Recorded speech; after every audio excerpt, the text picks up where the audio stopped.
We can already hear what you're about to say, but contrary to popular belief, the original Xbox One reveal on May 21st, 2013 did have games. Granted, the large majority of Xbox's launch portfolio was saved for E3 2013 later on in the year, with titles like Rise, Son of Rome and Killer Instinct debuted in front of a global audience, but the official reveal had games. They were mostly annual releases or sports games, sure, but those are still games, right? Alright, it's fair to say that the original Xbox One reveal was quite the dud, so much so that it practically handed Sony a victory with the whole pre-owned games debacle, and then PlayStation decided to deface the corpus of a video with two guys handing each other games.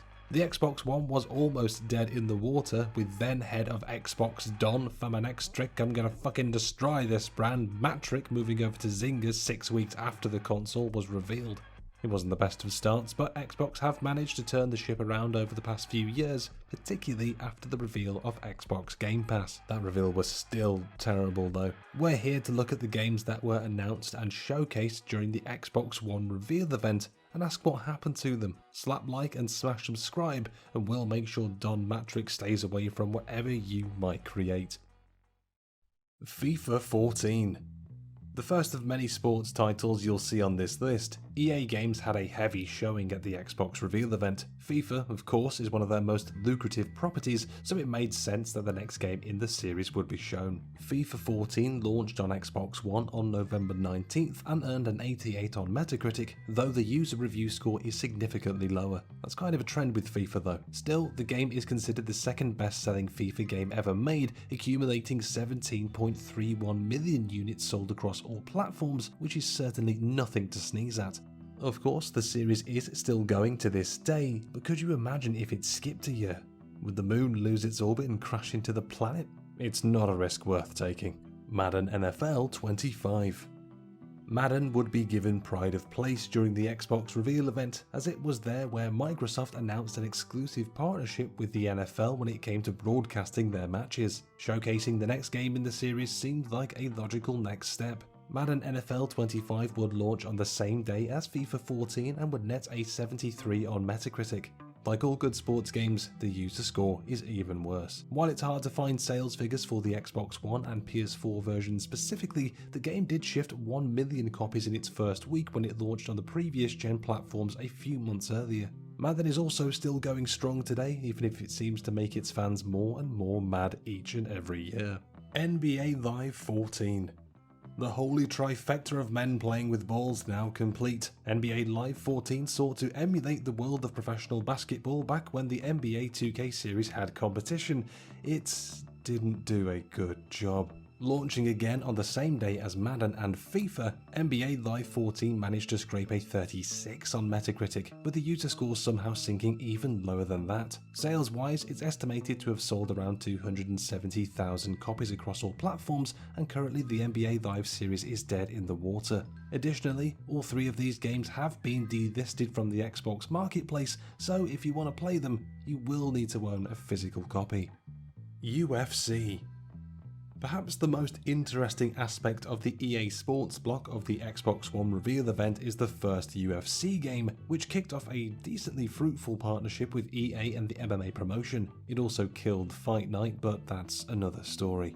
Considering UFC president Dana White famously lambasted EA Sports in the past, the collaboration was a shocking one. EA Sports UFC launched to a 70 on Metacritic, which shockingly is worse than EA Sports MMA.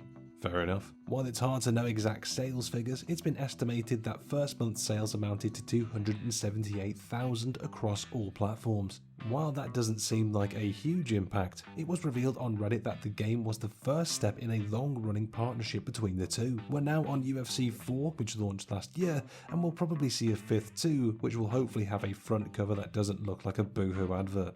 Minging. Forza Motorsport 5.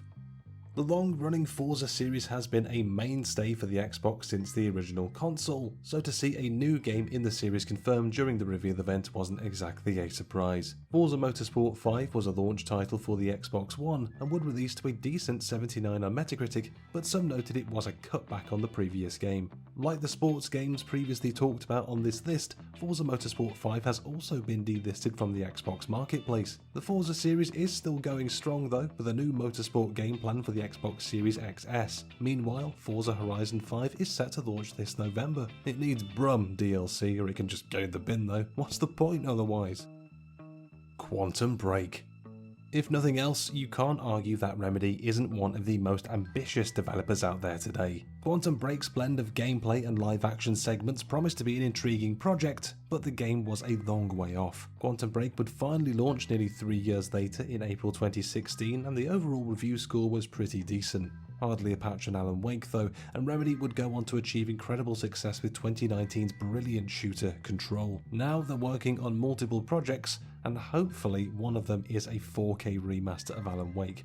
I need it in my life! So, Quantum Break fans, where are you? Did this game deserve better? Call of Duty Ghosts.